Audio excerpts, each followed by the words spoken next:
Take number one. Hopefully number one. We're good. We'll do this fast. With the worm run up. Son of a. Take number three, Ted. I like the senko. I like the senko hack. Now, do you see anything wrong with this tape? No, I do not. Well, do you see anything wrong now? Son of a bitch. All right, is the camera on? Hi, everyone. Thank you. Stop laughing first.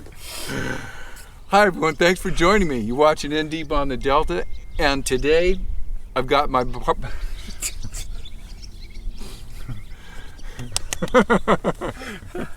All right, here we go. Okay, take four. Ready? Ready.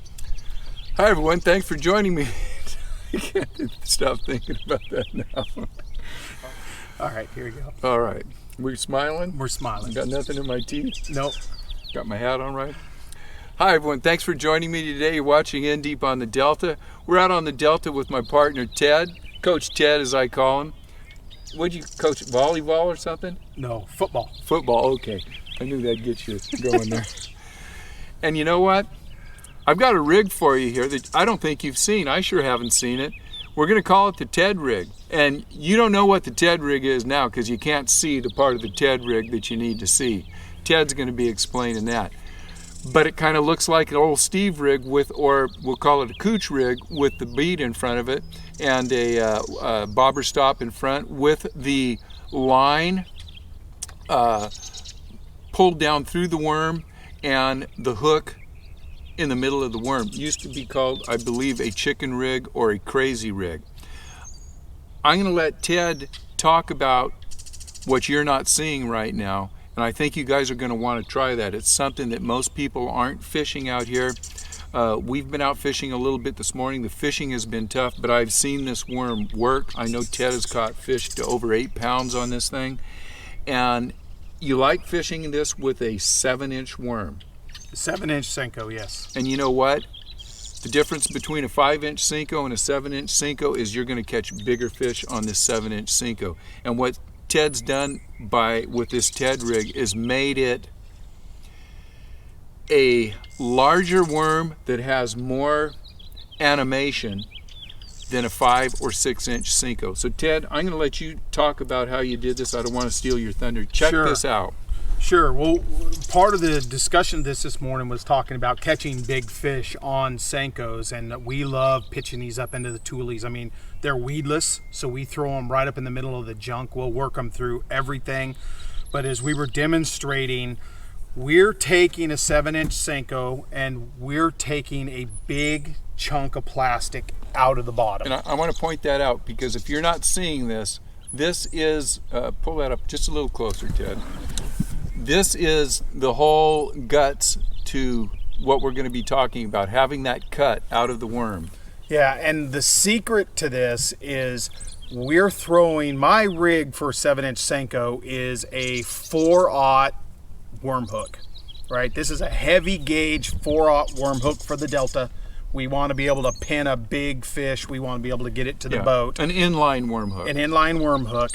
And the secret in taking this notch out is that when we set the hook on this, there is less plastic physically for that hook to penetrate, and we can get more of that hook in the fish's mouth. And let me just, I see three advantages to this rig. One of them is the advantage that you just talked about. By setting it up the chicken rig way or the crazy rig where the line comes through and you have the hook farther back in a 7-inch senko, even the smaller fish, you know, you may think, well, a big 7-inch senko of small 1, 2 pound, 3 pound fish come up, it won't grab the whole thing. It doesn't have to grab the whole thing. It just has to grab half of the worm. It doesn't have to inhale the whole worm. A 3, 4, 5, 6, 7, 8 pound fish, they're going to come up and eat that thing. I don't care if it's 5 inches or 7 inches, but having that hook back in the middle of the worm on a 7-inch worm, I think is a big advantage. Having the gap of that worm be able to come out and stick that fish.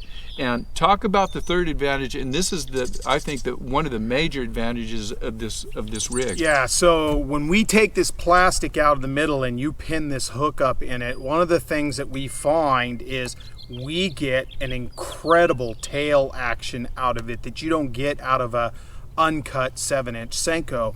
And this thing, you know, with the hook in the middle, you're thinking this senko should just flutter down like a normal senko.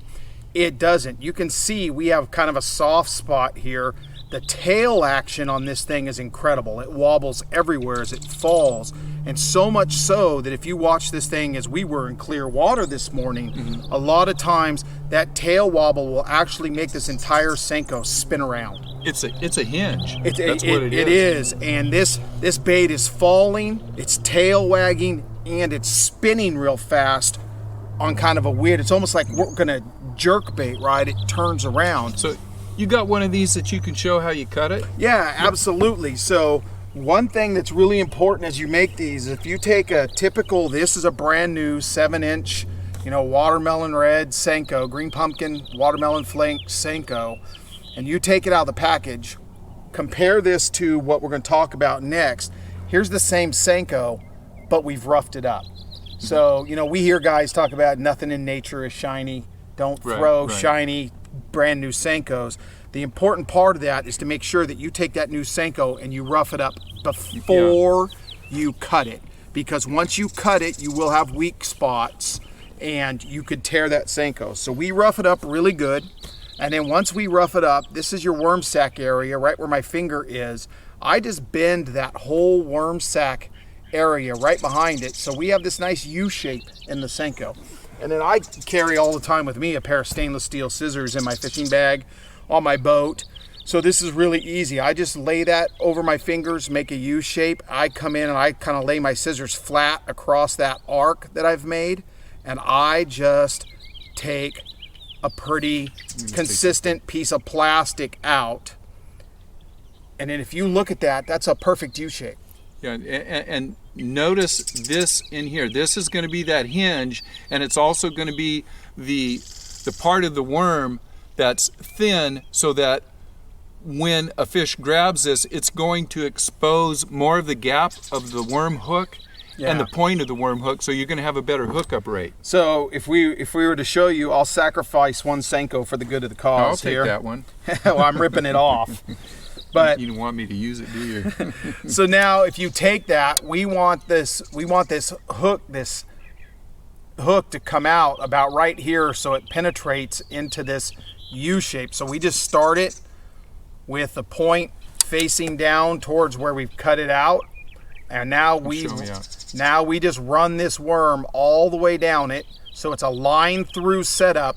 And we come out about... And show them, you have to adjust this so that the hook comes out, you know, in an area that's going to be penetrating through the cutout section of the worm. So if you just leave yourself about an inch between where the hook comes out and where you've started to cut it, so we've now penetrated about an inch short of where our cut starts.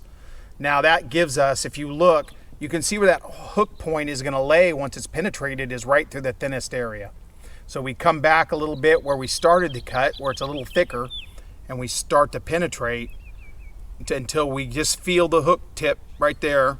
And that hook point is now at the thinnest part of the meat of our senko. And it's still 100% weedless. It's still 100% weedless. You can see, you can beat on that thing, you can pull on it. I mean, you'd have to throw it 30 feet into the toolies and try to jerk it out to get it hooked on something.